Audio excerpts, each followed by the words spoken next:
L'avortement a été un sujet controversé dans de nombreuses sociétés à travers l'histoire pour des raisons religieuses, morales, sociales et politiques.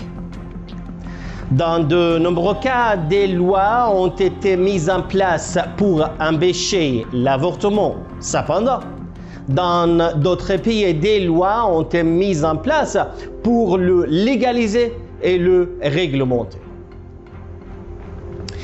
Quelle est la position des pays arabes et européens sur l'avortement? Quels sont les cas dans lesquels le législateur autorise l'avortement? Quels pays sont les plus stricts ou indulgents sur la question de l'avortement? C'est le monde du droit international et des droits de l'homme.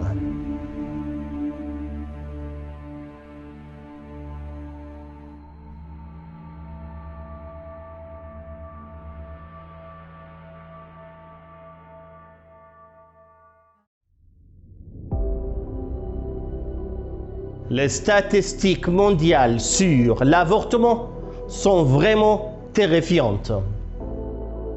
Les statistiques auxquelles je vais faire référence dans cette vidéo proviennent de l'Organisation mondiale de la santé des Nations Unies. Et quand je regarde ces questions, je n'exagère pas si je dis que ces statistiques sur le nombre d'avortements dans le monde sont choquantes.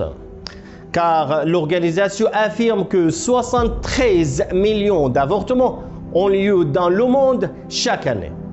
Environ 45% de tous les avortements sont à risque et ont lieu dans les pays en voie de développement. L'avortement à risque tue encore 39 000 femmes ou filles chaque année et entraîne l'hospitalisation de millions de femmes supplémentaires pour des complications. L'avortement entre partisans et opposants. Les discussions sur l'avortement mènent souvent à l'une des deux positions.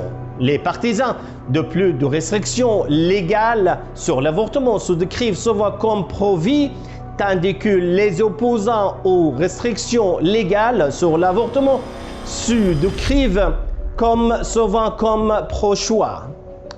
Entre les défenseurs du droit à la vie et entre les revendications du droit à la femme à son propre corps, il y a des faits fondamentaux sur l'avortement que tout le monde devrait savoir.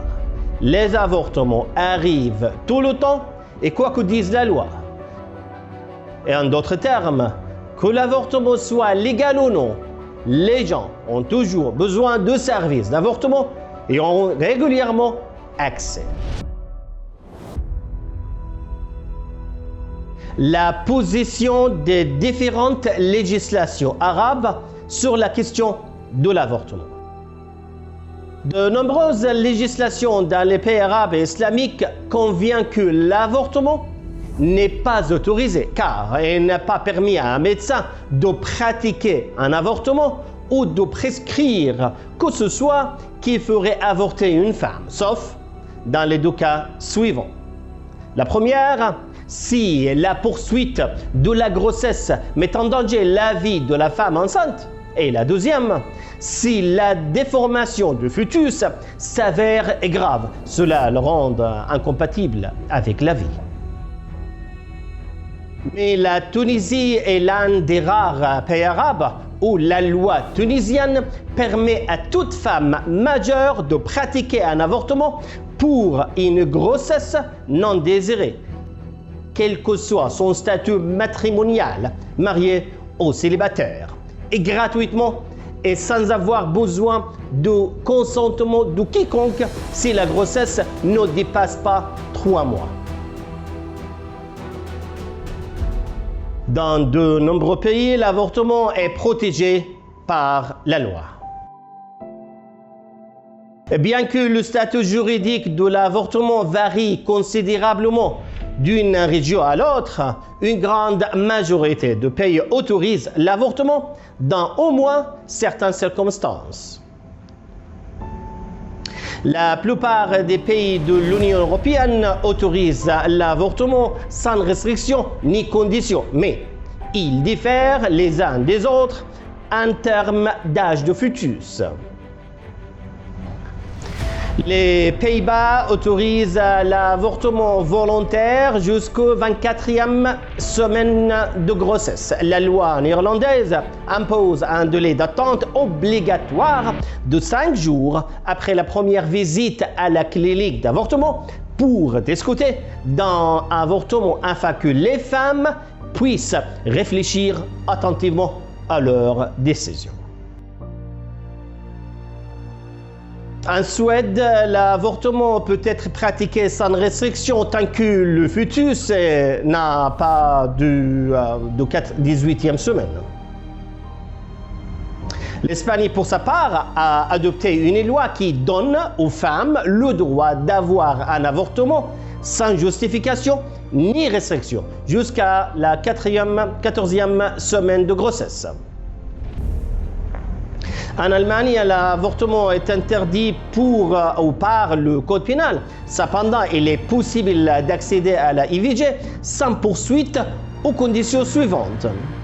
La première, si l'avortement est pratiqué au cours du premier trimestre, c'est-à-dire 12 semaines de la grossesse. Et la deuxième condition, si la grossesse est le résultat d'une agression sexuelle ou si la santé physique ou mentale de la personne enceinte est à risque. Les autres pays européens fixent la limite autour du premier trimestre de grossesse, c'est-à-dire 12 semaines. À savoir que la Pologne et la Malte sont les seuls États membres de l'Union européenne qui maintient des lois très restrictives. Le pays le plus strict au monde sur la question de l'avortement.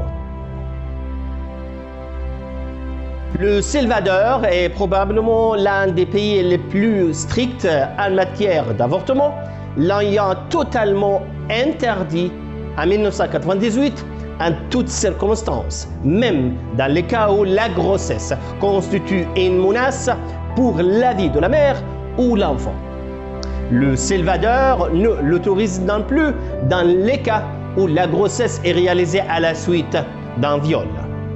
Récemment, un tribunal de Salvador a condamné une femme enceinte à 30 ans de prison ferme pour s'être avortée.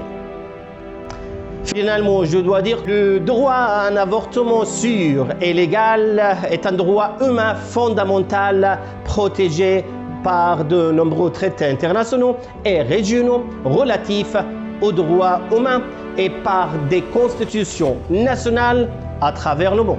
Cependant, le débat entre opposants et partisans sur l'avortement se poursuit.